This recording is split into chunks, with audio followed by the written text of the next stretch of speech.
જૂના જમાનામાં ઓર્ગનને વગાડવા માટે ધમણ નાખવી પડતી હતી. ઓર્ગન વગાડનાર સૂરો દબાવે અને સામે બેઠેલો છોકરો હાથથી ધમણ નાખે એટલે સુરીલા શબ્દો પેદા થાય. એક રવિવારની ભજન સેવા પછી ધમણ નાખનાર છોકરાએ ઓર્ગન વગાડનારને કહ્યું, આજે આપણે સરસ વગાડ્યું. કેમ, બરાબર ને? ઓર્ગન વગાડનાર આશ્ચર્ય અને ગુસ્સાથી બોલ્યો, આ આપણે એટલે શું? આપણે ક્યાંથી લાવ્યો? ઓર્ગન તો મેં વગાડ્યું છે. બીજા રવિવારે ઓર્ગન વગાડનાર આવીને ખુરશી ઉપર બેઠો, ઓર્ગનને ઠીકઠાક કર્યું, બધી ચાવીઓ તપાસી જોઈ, ગીત શરૂ કર્યું.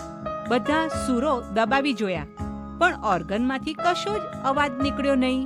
ઓર્ગનિસ્ટ અસહાય અને વિવશ સ્થિતિમાં બેસી રહ્યો. એટલામાં પડદા પાછળથી અવાજ આવ્યો, સાહેબ, હું કે આપણે?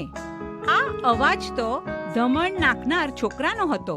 ઓર્ગનિસ્ટ પરિસ્થિતિ સમજી ગયો અને બોલ્યો, આપણે આ જાદુઈ શબ્દની અસર થઈ અને ઓર્ગન વાગવા માંડ્યું.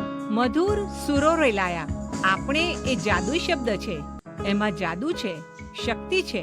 જૂના ઓર્ગનમાંથી, જૂની દુનિયામાંથી સંગીત કાઢવું હોય તો આ જાદુઈ શબ્દનો ઉપયોગ કરો.